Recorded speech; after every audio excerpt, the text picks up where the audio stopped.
विश्वास करो, समर्पण करो, श्रद्धा रखो, तब होती है शिव की पूजा।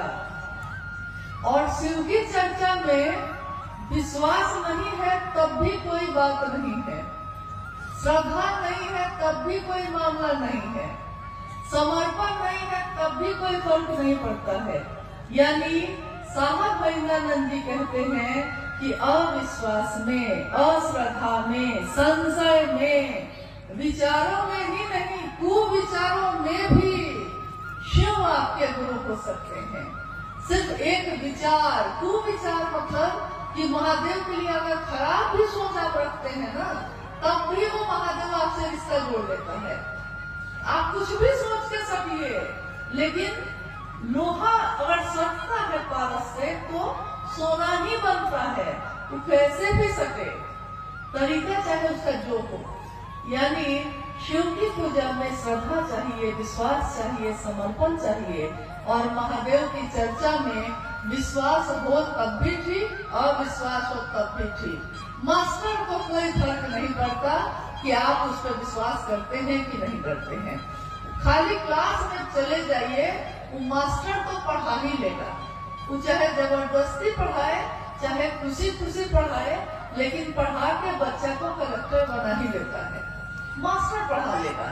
तो महादेव के पास जाने के लिए श्रद्धा है तो जाइए, क्योंकि श्रद्धा तो भक्त को होगी, समर्पण तो भक्त को होगी। क्योंकि पहला सूत्र कहता है शिव से दया मांगना याचना की अभिव्यक्ति है, भक्ति की अभिव्यक्ति है। दया मांगना, याचना करना भक्ति की अभिव्यक्ति है। और भक्त कौन होता है? हम लोग अमूमन बोलचाल की भाषा में कहते हैं कि अरे ये अमुक चीज के भक्त हैं, ये इनके भक्त हैं। लेकिन भक्त होना बहुत बड़ी बात होती है। हम जब कहते हैं कि कोई विचार में शिव को गुरु माना है, विचार भी जब घने होते हैं, घनीभूत होते हैं, तब वो भाव बनते हैं। भाव भी जब घनीभूत होते हैं तब वो प्रेम बनता है। प्रेम भी जब घनीभूत होता है तब कहीं जाके भक्त होता है, तब भक्ति होती है। तो क्या वैसी भक्ति हम लोग की है कि शिव नहीं तो कोई नहीं? क्या उमा के जैसा है कि वर हूँ शंभु नहीं तो रहूं कुंवारी, वर्ण होगा तो सिर्फ शिव का नहीं तो किसी का नहीं होगा? क्या ऐसी भक्ति है? अगर है तब भी शिव के लिए है आप, और नहीं भी है अगर, तो ये रास्ता बहुत सरल है कि गुरु मान लीजिए, तू गुरु बनाना हो जेकर देहल चोला बा, दुनिया का भी कहके देवे वाला भोला बा। तो दुनिया क्या देती हमको? दुनिया तो कभी प्रेम देती है, कभी अपमान करती है, कभी अपना बनाती है, कभी पराया कर देती है। लेकिन महादेव तो ऐसा नहीं करते। वो एक बार अपने हो जाते हैं तो हमेशा अपने ही रहते हैं। तो शिव की पूजा और शिव की चर्चा में, दोनों में बड़ा भारी अंतर है। लेकिन शिव की चर्चा आपके मेरे मन में धीरे धीरे शिव के विचार को, उन्हीं के भाव को, उन्हीं के प्रेम को, उन्हीं की भक्ति को गहरा करता चला जाता है। और साहब वैद्यानंद जी ने कहा है कि शिव की शिष्यता में एक ही चीज अनिवार्य है। क्या? शिष्यानुभूति पढ़ी है आपने? साहब की बोली हुई, वो लिखी हुई किताब है, छोटी सी, 1990 के दशक में छापी गई थी। आप में से किसी ने शिष्यानुभूति पढ़ी है? आओ चले शिव की और किताब में भी है वो, आपने किसी ने पढ़ी है? गढ़वा में कोई पढ़ा ही नहीं शिष्यानुभूति, पढ़ेगा ना कुछ लोग? तो उसमें एक ही चीज अनिवार्य है, कुछ नहीं है तो कोई बात नहीं, अस्थाई शिष्य भाव, यही एक अनिवार्य चीज है। लेकिन ये अनिवार्य चीज जो है बड़ा मुश्किल है, बहुत कठिन है। लेकिन करत करत अभ्यास के जन्मति होते सुजान। करत करत अभ्यास यानी शिव की चर्चा करते करते, शिव की बात करते करते, दूसरे को स्टेशन पहुंचाते पहुंचाते हम भी पहुंच जाते हैं। दूसरे को महादेव का रास्ता दिखाते दिखाते हम भी उस रास्ते पे चलने लगते हैं। कहता है ना, हमको नहीं देखा हुआ है तुम दिखा दो। तो हम भी तो उस रास्ते पे चल देते हैं। तो शिव की चर्चा करते करते हमारा मन धीरे धीरे धीरे धीरे शिव के लिए अस्थायी भाव से आने लगता है। एक जिज्ञासा है, शिव गुरु को मानते हैं, उनसे दया भी मांगते हैं, नमन भी करते हैं, पर चर्चा नहीं कर पाते हैं, तो शिव मेरे गुरु नहीं होंगे क्या? चर्चा कैसे कर पाएंगे? दया मांग पाते हैं, नमन कर पाते हैं, लेकिन शिव की चर्चा नहीं कर पाते। शिव से दया मांगना, अगर आपने पहला सूत्र ठीक से कर लिया है तो ये हो ही नहीं सकता है कि आप चुप बैठिएगा, क्योंकि उसके बाद तो आप जो बोलना शुरू करते हैं। जो लोग मूक थे, मौन थे, अपने घरों में बंद थे, उन लोगों ने जब शिव को गुरु बनाया तो ऐसा बोलना शुरू किया कि सामने वाला जब मिलता है तो घबरा जाता है, कहता है पहले ही कि हाँ हाँ हो गया, अब इससे ज्यादा मत बोलिए, हम मानने को तैयार हैं, शिव मेरे गुरु हैं। वो इतना बोलेगा कि महादेव को गुरु बनाए भैया, बनाए, कि लास्ट में वो कह देता है कि हाँ भैया अब मत बोलिए, अब थक गए, थक के वो कहता है कि इससे बढ़िया है कि मांगिए लेते हैं, तो मांग लेता है वो, यानी कि तब भी आप चुप नहीं होते। शिव का ध्यान, शिव का भाव दिल में थोड़ा जागेगा तो मुंह से तो अपने आप ही निकलता है। ये शास्त्र से बोली हुई बात है, ये शिव गुरु का मंच है। बोलिए, आपने कभी किसी को विद्वान, बड़े बड़े विद्वान को आके यहाँ बोलते सुना है? कभी नहीं सुना होगा। हमारे गुरुवान ही बोलते हैं, वही भजन गाते हैं, वही चर्चा करते हैं, वही संचालन करते हैं। यानी शिव शिष्यों की ये दुनिया, हाय रे ये दुनिया, हरिंदर की दुनिया, एक हरिंदर निहाल सारी दुनिया।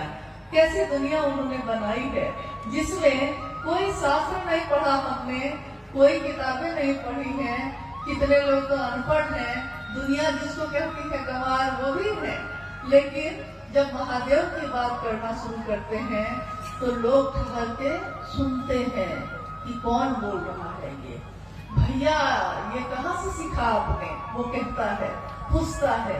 और भैया या दीदी कहती हैं कि भाई ये तो भैया साहब महेंद्रानंद जी का बात है जो हम कह रहे थे। तो उसने कहा कि क्या एक लाइन उन्होंने कही है? तो नहीं, उन्होंने सिर्फ इतना ही कहा था कि महादेव को अपना गुरु बनाना, लेकिन जब अपना बना लिए है ना तो हृदय में भाव अपने आप ही जगता है और मुंह से आवाज भी, शब्द भी, वाक्य भी अपने आप ही निकलने लगते हैं। यानी कि महादेव का ध्यान थोड़ा सा हो जाए, थोड़ा सा भाव हृदय में जग जाए तो चर्चा तो आप खुद ही करने लगते हैं, फिर आप रुकिएगा ही नहीं। इसलिए महादेव से दया जो आप कह रही हैं कि हम मांगते हैं, उसको सचमुच में मांगिए। इसके लिए मांगिए कि महादेव आपका काम मुझसे हो सके, इसके लिए मांगिए। बाकी तो उनकी दया से ही सब कुछ हो जाता है। आप खुद सोचिए, साहब के जीवन में, अभी आपने थोड़ी देर पहले सुना, शिव की शिष्यता की पृष्ठभूमि, व्याप्ति, प्रयोजन, यानी साहब के जीवन की घटनाओं के बारे में आपने सुना। साहब के जीवन में 1974 में उन्होंने शिव को गुरु माना, 1975 में नमः शिवाय मंत्र आया, 1986 में आकाशवाणी हुई थी जिसमें आवाज आई कि तुम जो करते हो दूसरे को करने को नहीं कहते। और उसके बाद, इस घटना के बाद से साहब दूसरों से भी कहने लगे। हालांकि 1982 से उन्होंने शिव की बात शुरू कर दी थी, लेकिन 1986 के बाद से ये बात बहुत रफ्तार से होने लगी। लेकिन पहला सूत्र क्या है? क्योंकि कहा जाता है कि गुरु का आदेश शिष्य के जीवन का आधार होता है, तो इस तरीके से तो आकाशवाणी जो हुई थी, गुरु का आदेश तो वही था, पहला सूत्र तो वही होना चाहिए था। लेकिन पहला सूत्र क्या हुआ? शिव से दया मांगना, यानी शिव से दया मांगना। साहब ने कहा कि मैंने अपने जीवन की घटनाओं से ये समझा है कि ये नमः शिवाय का आना और जाना ये भी शिव की दया है। ये आकाशवाणी का मुझको प्रेरित करना महादेव के काम को करने का ये भी महादेव की दया है। मेरे मन में इस श्लोक का गूंजना कि गुरु र ब्रह्मा गुरु र विष्णु गुरु र देवो महेश्वर गुरु साक्षात पर ब्रह्म तस्मै श्री गुरुवे नमः। और मेरे मन में गुरु भगवान होते हैं तो भगवान गुरु क्यों नहीं है, भगवान को ही गुरु मान लिया। ये प्रेरणा मेरे मन में भरने वाले शिव की दया है। उस प्रेरणा के बाद मैंने शिव को गुरु मानने के बाद अपनी पत्नी से कहा, उसके बाद दुनिया के लोगों से कहा, नमः शिवाय आया, आकाशवाणी आई, दुनिया में लोग कुछ लोग 12 लोग 13 लोग पहले शिव के शिष्य बने, फिर उसके बाद सैकड़ों लोग बने, हजारों बने, लाखों बने। आज शिव शिष्यों की संख्या करोड़ों में है। यहाँ तक कि लोग कहते हैं कि गणना हो सकती है क्या, तो हम लोग कहते हैं कि असंभव है। क्यों? क्योंकि जैसे ही गणना शुरू करिएगा, इधर से शुरू कीजिएगा कि तब तक तो दूसरा लॉट जारी है। मतलब अभी 5 आदमी का किया है तो 10 आदमी तो और घोषणा होके रेडी है। कितनी की गणना करिएगा, कितनी की गिनती करिएगा। तो देखिए गणना नहीं हो सकती, कितने शिव के शिष्य हैं। किसके कारण हुआ? तो पहले सूत्र में साहब ने कहा कि शिव की दया के बिना यहाँ कुछ भी नहीं हो सकता, यहाँ करने जैसा कुछ भी नहीं है। मात्र महादेव की दया ही करने लायक है। देखिए अभी हम लोग आए तो धूप थी इतनी तेज, महादेव के भाव में हम भी हैं, महादेव के भाव में आप भी हैं। क्या मौसम नहीं बदल गया है? कब हवा ठंडी हुई आपको पता भी नहीं चला, आपका ध्यान भी नहीं गया। इससे पहले बहुत गर्मी थी। तो मौसम बदलते हैं, भाव बदलते हैं, मन बदल जाता है, गर्भवानी खुशहाली में बदल जाती है, कुछ भी हो सकता है यहाँ। तो महादेव की दया से सब कुछ हो सकता है। तो पहले सूत्र में साहब ने कहा कि महादेव की दया ही शिष्य के जीवन की शुरुआत करता है। अगर नींव का पत्थर मजबूत हो तो उसमें कितनी भी बड़ी इमारत बनेगी वो मजबूत होगी। नींव का पत्थर यानी कि घर जब हम बनाते हैं तो घर बनाते समय नीचे नींव बनाते हैं, तो नींव बहुत मजबूत बनाते हैं, क्योंकि हम कहते हैं कि नींव मजबूत होगा तब ना दीवार भी मजबूत होगी। तो शिव से दया मांगना उसी नींव की तरह है। अगर शिव से दया मांग लिया है ठीक से, मन से, इसके लिए कि आपका काम हो सके, तो चर्चा तो आप ढूंढाड़ करिएगा और नमन में तो आपका मन दिन रात रहेगा ही रहेगा। इसके सिवा और कोई चारा नहीं है। अब क्या आएगा? हाँ, एक अंतिम जिज्ञासाएं तो बहुत हैं, लेकिन हम सभी समय में बंधे हैं, इसलिए एक अंतिम जिज्ञासा है कि हम गुरु भाई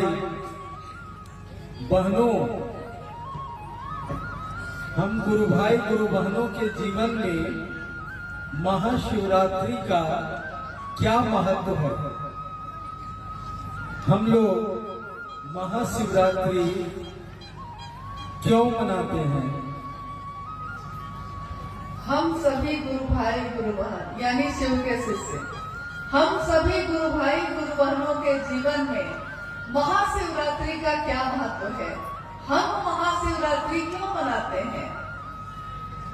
जब साहब मधेपुरा में रह रहे थे उसी समय मां नीलम जी ने कहा कि हमने शिव को गुरु बनाया है तो हम लोग को शिव के लिए कुछ करना तो चाहिए, तो हम क्या कर सकते हैं? और कमरे में कुछ लोगों के साथ शिव चर्चा शुरू हो चुकी थी।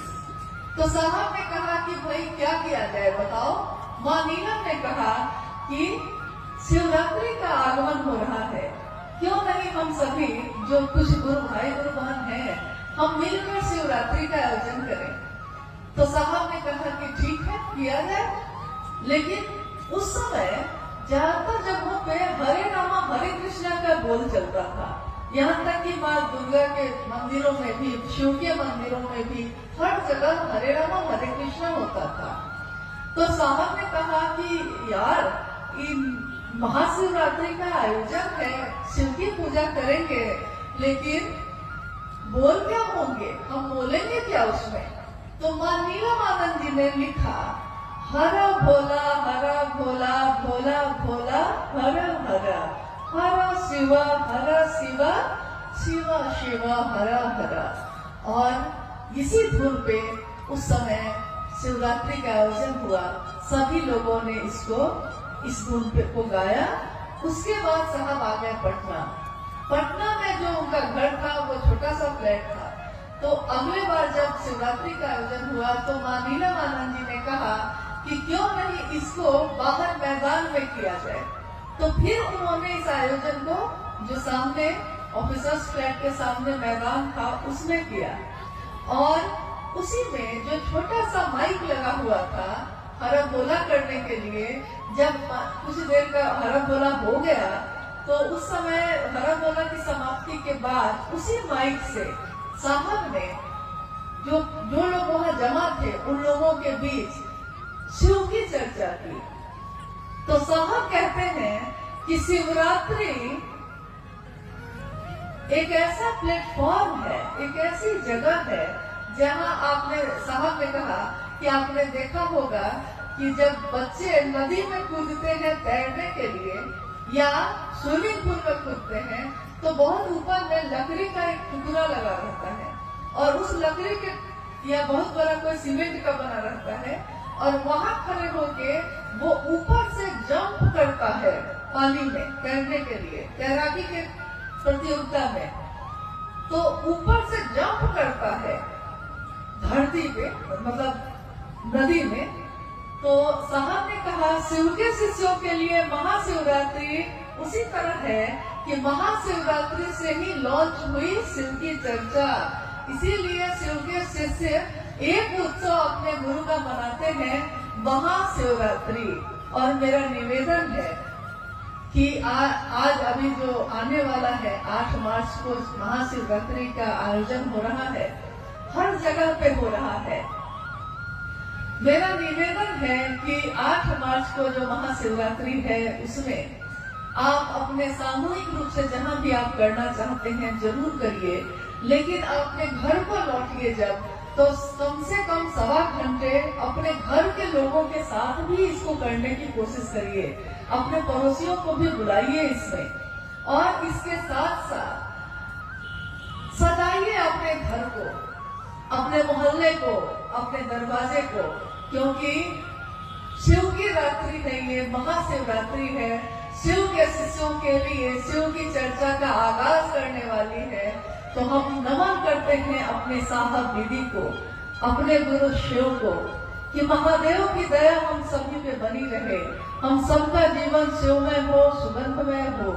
साहब ने जो चाहा है शिव के लिए शिव को, हम सभी शिव के शिष्य भी शिव के लिए शिव को चाहें, दुनिया के लिए नहीं। दुनिया ने अपनी कामनाओं के लिए शिव को चाहा, शिव के शिष्य तो ऐसा ना करें, शिव के शिष्य शिव के लिए शिव को चाहें।